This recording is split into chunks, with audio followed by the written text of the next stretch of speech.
Amerika ovozini xabarda bildirishicha, Amerika Avam palatasi Tashqi ishlar komiteti Xitoyning irqiy qirg'inchilik va majburiy emgakka selish jinoyatiga qarshi 2 turlik taklif loyihasi ma'qullagan. Xabarda qayd qilinishicha, Amerika Avam palatasining Tashqi ishlar komiteti 21 aprel 3dan keyin og'zaki ovoz berish orqali Uyg'urlarga qaratilgan majburiy emgakning oldini olish qonuni va Xitoyning Sharqiy Turkistondagi irqiy qirg'inchilik va insoniyatga qarshi jinoyatini ayblish haqidagi qaror loyihasini birdek ma'qullagan. Avam palatasi Tashqi ishlar komitetining raisi, Demokratchilar partiyasining Avam palata a'zosi Gregory Mix muhokama yig'inida so'z qilib, Xitoy doiralari vahshiyligini qancha yoshirgan bo'lsa-mu, biroq Sharqiy Turkistondagi Uyg'urlarga qarata davomlashayotgan ziyonkashlik qilmishining jan va ahtinomsida belgilangan irqiy qirg'inchilik jinoyatini shakllantirganligini bildirgan.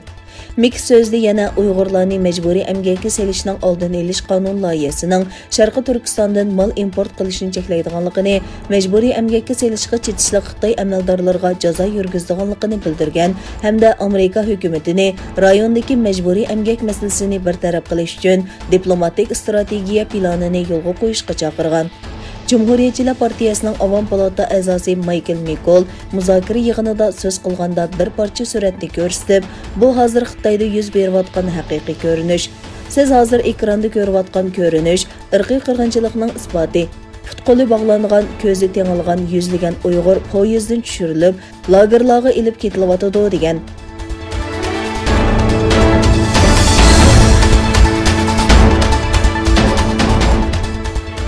Xitoyning jazo lagerlari va majburiy emgak siyosati Sharqiy Turkistondagi oilalarni vayron qilish bilan birga zo'r turkumdagi kishilarni arzon emgak kuchiga aylantirmoqda.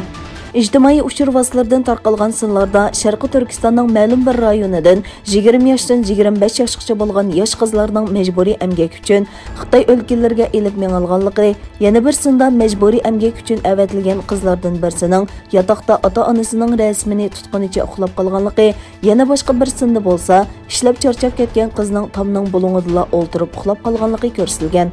Xitoy Sharqiy Turkiston xalqini jazo lagerlari va turmalarga qamash, to'g'maz qilib etish qatorliq inson qalbidan chiqqan jinoyatlari orqali Uyg'urlarning nopusini azaytgan bo'lsa, yana bir tarafdan Sharqiy Turkiston xalqini o'z yurtlaridan Xitoy o'lkalariga surgun qilib, ularning o'rniga Xitoylarni yuqori ta'minot bilan yetkazib kelishni davomlashtirmoqda.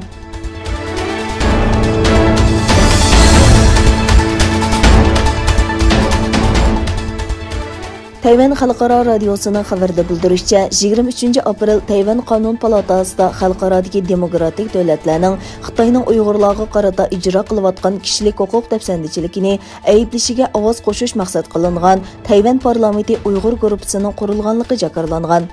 Tayvanning partiya sirtidagi qonun komiteti a'zosi Leng Changzoning tashabbusi bilan qurilgan Tayvan pارلامېنتى Uyg'ur gۇرۇپپىسىغا 30 dan ortiq parlament a'zosi a'zo bo'lgan.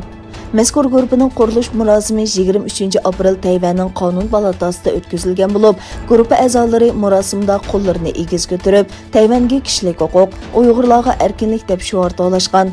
Xabarda qayd qilinishicha, Dunyo Uyg'ur qurultiyining raisi Dolqin Aysa sin orqali Tayvanning Tayvan pارلامېنتى Uyg'ur guruhini qo'llaganligiga rahmat etgan va o'zining 2006-yili Tayvanga ziyoratga borganligini, ammo Xitoyning bezimi sababli 2009-yildan boshlab Tayvanga kirishga ijozat berilmaganligini bildirgan.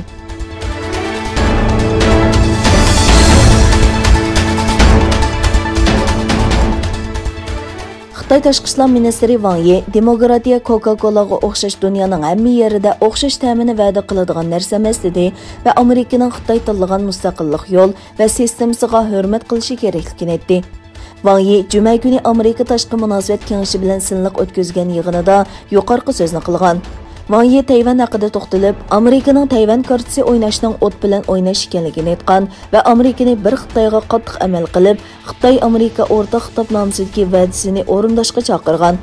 Wang Yi yana Uyg'urlar haqida to'xtalib, irqiy qirg'inchilik va majburiy emgak qatorliqlarning siyosiy maqsadda o'ydirilgan cho'ng yolg'onchilik ekanligini aytgan.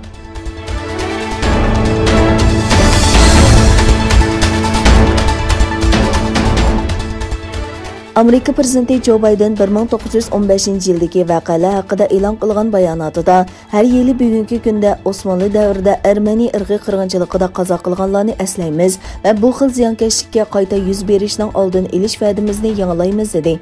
Baydendan ilgari Amerikaning ikki prezidenti Donald Trump va Barack Obama vazifaga o'tirgandan keyin bu vaqtdagi bayonotida 1915-yildagi voqealar uchun Armeniya tilida cho'ng ofat ma'nosidagi bildirilgan so'zni ishlatgan.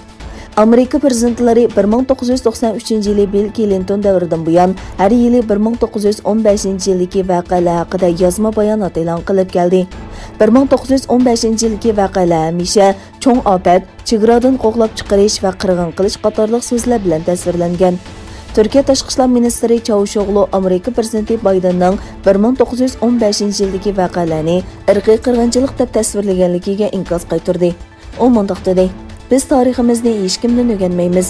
Siyosiy fursatparastlik, tinchlik va adolatga qilingan eng cho'ng xiyonat." Bu voqeadan keyin Turkiyadagi Amerika bosh elchisi Tashqi ishlar ministrligiga chaqirtilgan.